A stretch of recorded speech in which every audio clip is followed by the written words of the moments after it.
April 1945. The seasoned troops of the British 11th Armored Division had fought their way through the muddy fields of Germany. They had seen ruined villages. They had seen fallen comrades. They believed they had witnessed the limits of human cruelty. They were wrong. As they approached the Lüneburg Heath near the town of Bergen, a stench rose to meet them.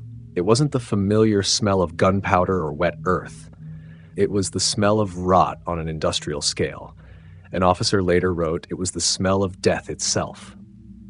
They entered a place called Bergen-Belsen. There was no firefight. The watchtowers stood silent. The barbed wire fences were intact, but the silence was more terrifying than machine gun fire. It was a thick silence, broken only by one weak, persistent sound, a collective moan from tens of thousands of throats.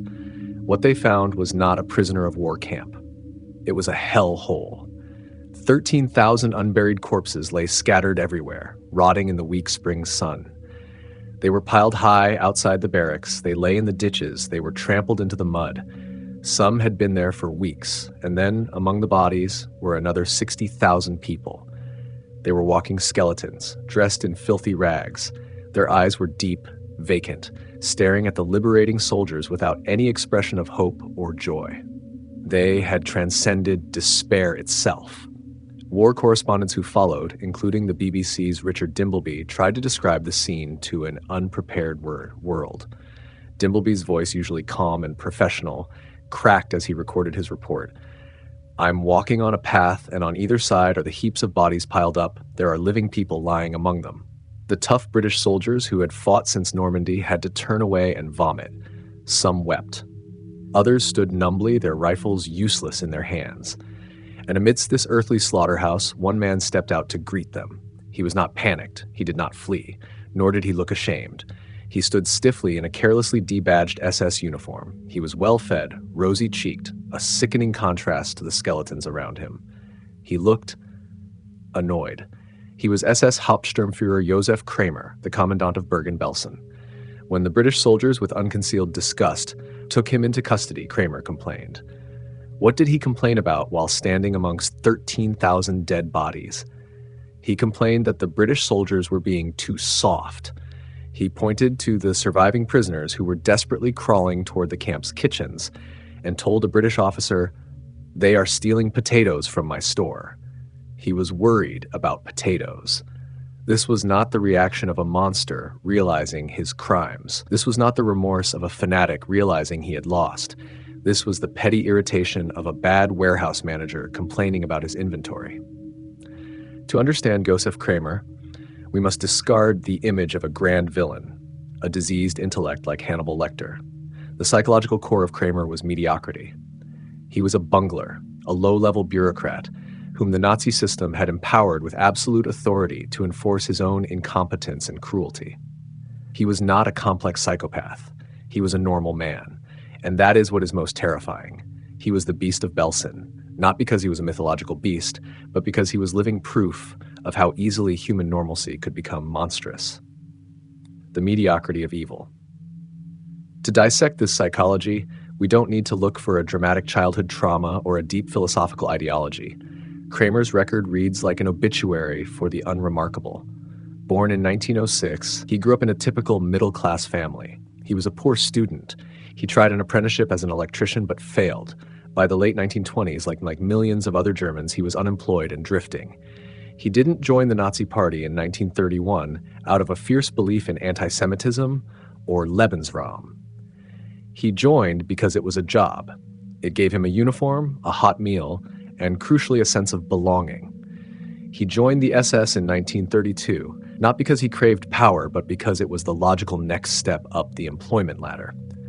Look at his career before he became the Beast. He was a concentration camp guard.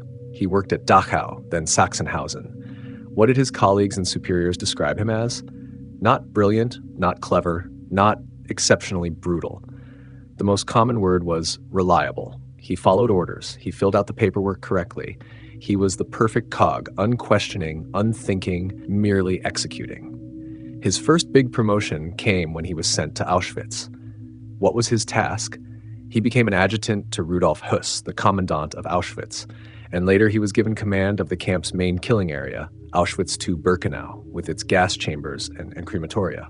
This is where Kramer's mediocrity began to putrefy. Absolute power, even over a dullard, is a potent catalyst.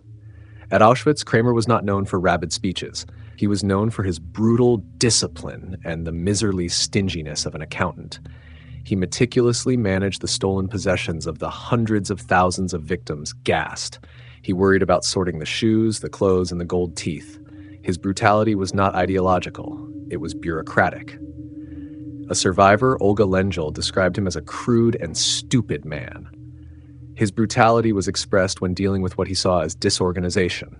He would personally beat prisoners, not out of racial hatred, but because they weren't marching fast enough or their lines weren't straight enough. He didn't see them as people. He saw them as inventory, messing up his system. He didn't care about the final solution on a philosophical level. He cared about things being tidy. An SS doctor at Auschwitz, Johann Kramer, wrote in his diary about his disgust at what was happening. But Kramer, not a diary entry, not a letter that shows a flicker of doubt or revulsion. To him, supervising the gassing of thousands of people daily was like supervising a factory assembly line. He was doing his job. Belsen, the failure of administration. In December 1944, after his reliable service at Auschwitz, Kramer was promoted. He was given command of Bergen-Belsen. When he arrived, Belsen was not an extermination camp like Auschwitz.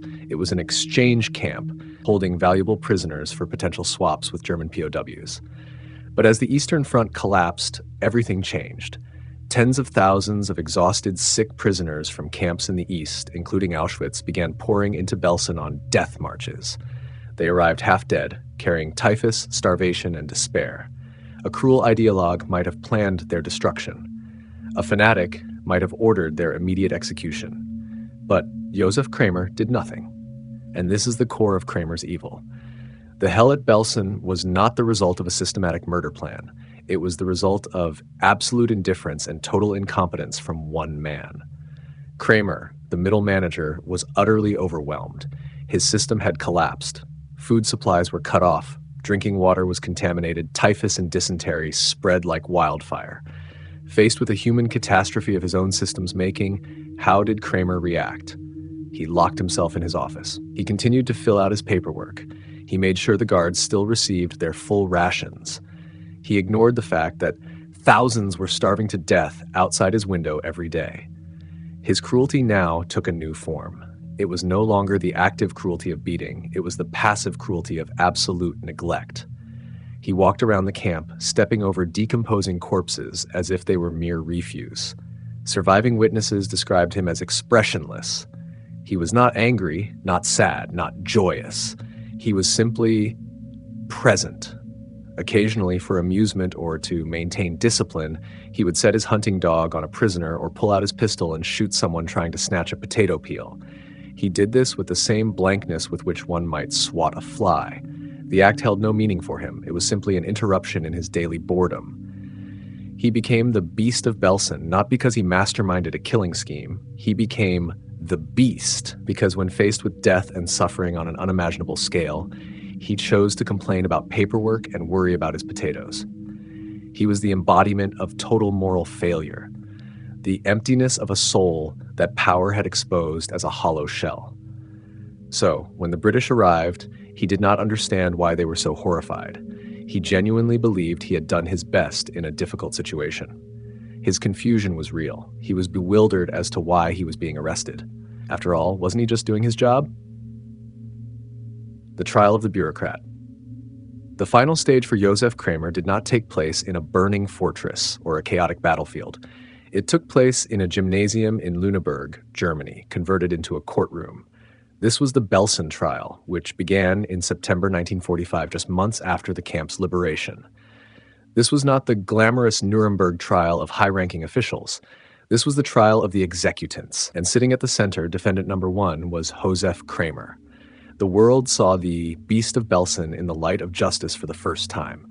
The press had drawn the image of a grand monster, but the man in the glass dock was a disappointment. He neither growled nor looked savage. Josef Kramer looked like a tired bank clerk. He was portly, pale, and seemed irritated by the whole proceeding. This is where his psychological core, His eerie composure and total detachment from reality was fully exposed. Throughout the 54-day trial, Kramer was the very picture of bureaucratic apathy. He meticulously took notes in a small notebook. He listened to the most harrowing testimonies about himself with an almost academic curiosity, as if they were talking about someone else. The details that spoke volumes about his psychology were not in his grand defenses. They were in his petty complaints. While in British custody, what did he complain about to his guards? Not guilt, not remorse. Kramer complained about the bedbugs in his cell. He complained that he wasn't getting a good shave. He complained about the quality of the food. His mind could not or would not grasp the scale of his crime. It was obsessed with personal inconvenience. The contrast in that courtroom was stark, almost absurd. On one side was the reality of the crime. One by one, the survivors took the stand, their bodies still emaciated, their eyes still holding the horror. They described Josef Kramer. They did not describe an incompetent manager. They described a monster. They spoke of Kramer, with his heavy gait, strolling through the camp. They spoke of him randomly selecting a prisoner and beating them with a stick, sometimes to death, just because he felt like it. One witness, Ada Bimco, described him as the absolute master of life and death. They spoke of him setting his wolfhound, a German shepherd, on weak prisoners for entertainment. They spoke of him standing by, expressionless, as the dog tore at their flesh. They spoke of the hours-long roll calls in rain and snow, where he stood, wrapped in his heavy leather coat, watching people collapse and freeze to death.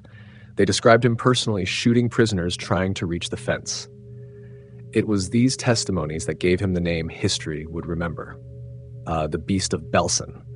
And then on the other side was the attitude of defendant number one. When it was Kramer's turn to take the stand in his defense, the courtroom was silent. What did they expect? A tearful confession? A fanatic defiance? They got neither. They got the defense of a bureaucrat. Kramer's core defense was simple and terrifying. I was only following orders. This was the standard defense, but Kramer took it to a new height of absurdity. He portrayed himself not as a ruler, but as a victim. He stated, "I had no authority to change anything." He calmly explained to the court the difficulties he faced. He spoke of the breakdown of supply lines. He spoke of the overcrowding of the camp. He spoke of epidemics as if they were an uncontrollable natural phenomenon, not the direct result of his deliberate neglect of 60,000 human beings in absolute filth. He described the final days of Belsen not as a massacre, but as an administrative failure. This is when the psychologists and lawyers in the room realized a terrifying truth. Kramer lacked the capacity for self-reflection. He could not psychologically connect his action, hitting a person, with the result, a person is dead. In his mind, hitting a prisoner was enforcing discipline. Starving them was rationing according to regulations. The death of tens of thousands, that was a statistical problem, a logistical issue that had gone awry. He even tried to portray himself as a humanitarian. He told the court he had done his best.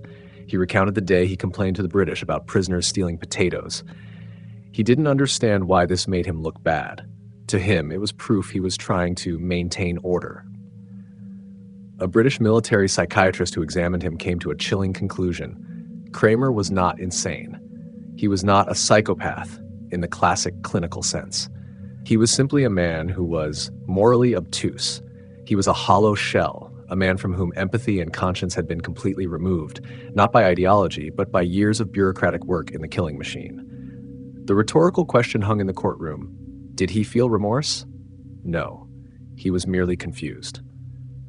Kramer was genuinely bewildered as to why he was there. He had followed the rules, he had filled out the forms, he had served his country, he had done his job. The horror of the British soldiers, the disgust of the court, the tears of the survivors, all were outside his range of comprehension. He saw the world through the lens of a ledger book, and in Josef Kramer's ledger book, he had done nothing wrong. He was just a middle manager stuck in a difficult job, and now, unfairly, he was being blamed for the failure of the entire corporation. His composure was not a mask hiding a guilty intellect. His composure was his nature. It was the composure of emptiness, the composure of a man who had long ago traded his right to humanity for the security of a uniform and a paycheck. The final procedure justice, in the end, was not a philosophical debate. It was a machine. And on November 17, 1945, that machine delivered its conclusion. The British military judges who had listened to 54 days of horrific testimony delivered their verdict. Josef Kramer, defendant number 1, was found guilty, war crimes. As the sentence of death by hanging was read out, all eyes in the courtroom were on him. What did they expect? A defiant shout, a plea for mercy, a belated breakdown of a man realizing his fate? They got nothing. Josef Kramer had no emotional reaction. He did not blink, he did not flush. Some witnesses claimed he almost shrugged. He showed no anger, no fear, no remorse. He just looked perplexed, as if he had just heard a complex administrative regulation he did not understand. The composure of the bureaucrat, the moral blankness that had cloaked him through the trial, held firm to the end. His mind, which could not process the death of 60,000 people, seemingly could not process his own. The final contrast and the ultimate irony was in the way he died. Kramer, who had presided over a hell of chaos, filth, disease, and anonymous death, where bodies were left to rot in amorphous piles, now faced a death of absolute order, a death that was calculated and utterly precise. The executor of justice was Albert Pierrepoint. Pierrepoint was not a fanatic or an avenger. Like Kramer, he was a professional. He was Britain's official hangman, a man meticulous about his job. He calculated Kramer's weight, his height, to determine the exact drop needed for the rope. Pierrepoint's goal was efficiency, a quick death, an instantaneous break of the neck. It was a science. On December 13, 1945, at Hamelin Prison, Kramer was led to the gallows. He remained composed, almost passive. He, who had stripped tens of thousands of their dignity in death, was now treated with due process. The machine that Kramer had served, the Nazi machine, which rewarded his indifference, had been destroyed. Now he was being processed by another machine, one of justice. This machine was cold, methodical, and inevitable. The justice for Josef Kramer was not a passionate act of vengeance.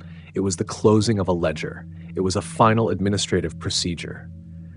The Beast of Belsen was not a great mythical monster vanquished by a hero. He was an ordinary man, a failed bureaucrat who was given the power of a god and used it with the incompetence of a fool. And in the end, he was removed from the world not by a grand rage, but by the same kind of cold, emotionless efficiency that he had tried and failed to impose on his victims. The mediocrity of evil was met by the unwavering precision of justice.